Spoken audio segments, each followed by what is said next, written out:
Magandang araw mga kaibigan. Bigyan natin ng reaction, opinion itong post ni Dare to Us. I-share lang niya ang post ng ABS-CBN. Ito ang post ng ABS-CBN. Why the sudden shift and urgency? Bakit biglang nagbago at inaapura? Tingog Party List Representative Jude Asedre questioned the Senate's decision to create a Blue Ribbon Subcommittee amid the ongoing impeachment proceedings. While stressing that he supports efforts to ensure accountability, Asedre said such should not be used as a mechanism to deflect attention from the impeachment. Ano daw ito? Diversionary tactic daw ito ng Brave 13 para mawala ang atensyon ng taong bayan sa impeachment. Paano mawawala? Na-convene na ang impeachment court. Na ibigay ng mga summon. Hinihintay na lang kasi may proseso eh. I don't know how many days ang kampo ni BP Sara magbigay ng reply doon sa summon. Kasi ipinornis ng impeachment court yung articles of impeachment sa kampo ni BP Sara. Sasagutin nila yun. After that, pag natanggap yung sagot, ibibigay din yung sagot doon sa prosecution. Sasagot din ang prosecution. Pag natanggap yung reply ng prosecution, ayun na, pwede nang simulan ng trial. So, it takes time. Bakit itong sinasabi ni Congressman Asedre na deflection daw? I don't believe so. It's never a deflection. To me, ito na yung matagal na hinihintay ng taong bayan na ituloy na ang matagal ng sinupil, pinagtakpan, itinago na katotohanan. Natataranta na ang mga nakalista sa maleta. I am not sure Ang alam ko, kasama itong si Congressman Asedre sa nabanggit ng mga Brave 18 Marines. Correct me if I'm wrong. Ang alam ko, kasama siya. And of course, yung amo niya, si Martin Romualdez, kasama.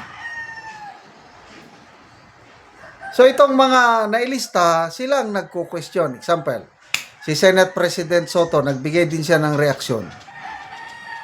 Illegal yan. Bakit ka magbuo ng subcommittee outside the plenary? Sa Lunes pa naman ang plenary, hindi pwedeng gawin sa Lunes. Nag-announce lang si SP Cayetano na mag-recreate siya. Plano lang yun. What's wrong with the plan? Ina-announce niya. Para malaman ng publiko. Kaya ako, marami sa atin natutuwa with this announcement. Kaya lang nagre-react si SP Soto na it's not legal dahil ginawa outside the Pwedeng gawin sa Lunes. Honorable Senator Soto, wag kayong mataranta. Ang importante, mapatawag ang mga Brave 18 Marines, ang mga nailista doon, I don't know kung nakakatulog pa ba sila ng mahimbing. Kasi ang katotohanan, hindi mo maitago kailanman. Ang tagal, how many months na inupuan yan? Hindi, dito tayo sa ang daming mga testigong pwedeng patawag, kaya lang hindi pinatawag. But dito sa Brave 18 Marines, kung hindi ako nagkakamali, January or February na ba sila lumantad? Ano na ngayon? Mayo na. Ilang buwan na nakatiwangwang yung importanteng lead. Malaking sakripisyo itong Brave 18 Marines dahil sa kanilang testimony, kaliwat kanan ang kaso na kinakaharap na nila ngayon. May nabasa akong post ni Atty. Baligod. Sinampahan sila ng libel ata, basta sinampahan sila ng kaso ni dating Congressman Barber sa Surigao City. Sabi ni Atty. Baligod, ang mahal ng pasay papuntang Surigao. 19 sila. I think abot ng 350,000 ang gastusin nilang grupo. Kaya, ayun, ang ginawa ni na Atty. Baligod, nanumpa na lang sila sa harap ng isang piskal sa Metro Manila para maipadala ang kanilang counter affidavit. Ganyan po ang sakripisyo ni Atty. Baligod and Brave 18 Marines. So with that kind of sacrifice, binaliwala ng previous Senate leadership. Hindi nila pinatawag. Kaya ako natutuwa, and I believe marami sa atin natutuwa na sa wakas, mapapatawag na ang Brave 18 Marines. Sa wakas, baka ito, biglang lalantad na lang si Saldico. Nakakuha ng kanyang sworn statement, apostil, ang tawag dyan, sa bansa kung nasaan siya nagtatago, France. Nag-apply siya ng asylum. Tapos, magpapakita ngayon si Saldico, Zoom meeting, ialaw ni Marcoleta. Dahil meron na siyang sworn statement. Tapos, i-compirma niya ngayon. Imagine that. Sasalita ngayon ang mga Brave 18 Marines, mamaya ang last na i-represent, Saldico, tatanungin, ano masasabi nyo? Totoo ba itong sinasabi ng dati mong tauhan? Totoo po, Your Honor, patay. Tapos, ang koto-koto, ano ba? Grabe, kaya, ayan, natatakot ang mga nakalista.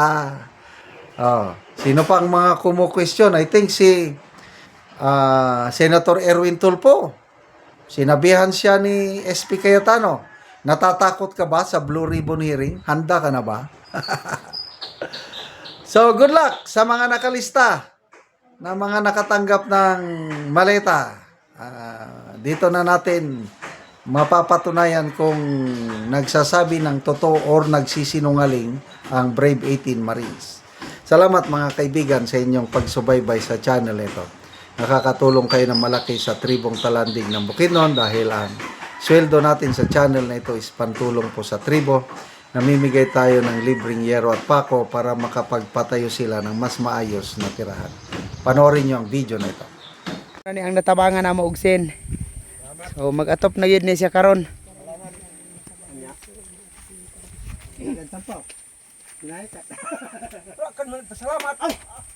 So trapal lang ang yang atop. O karon mo na ni ang atop ni Angkol nga trapal lang, so karon mag-atop na ni siya. Pulihan na ni siya og gero kay natagaan naman siya. Tanggal. So muna ni ang itsura sa iyang payag ni Angkol.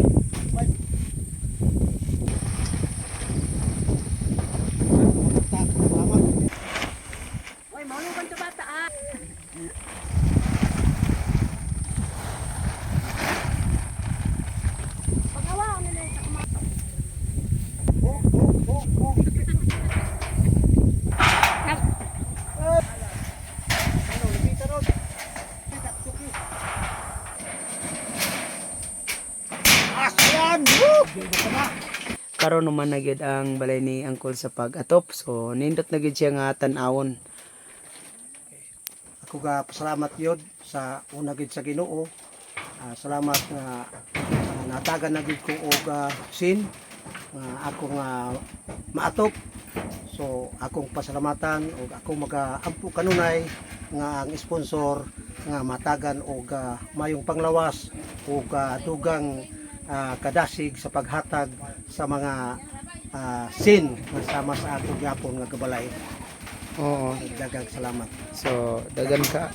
Pila naman tukol ka kuan tong imong giatop nga trapal, pila na to siya ka bulan? Wala pa nagbulan. Hmm. Wala pa nagbulan pag-atop.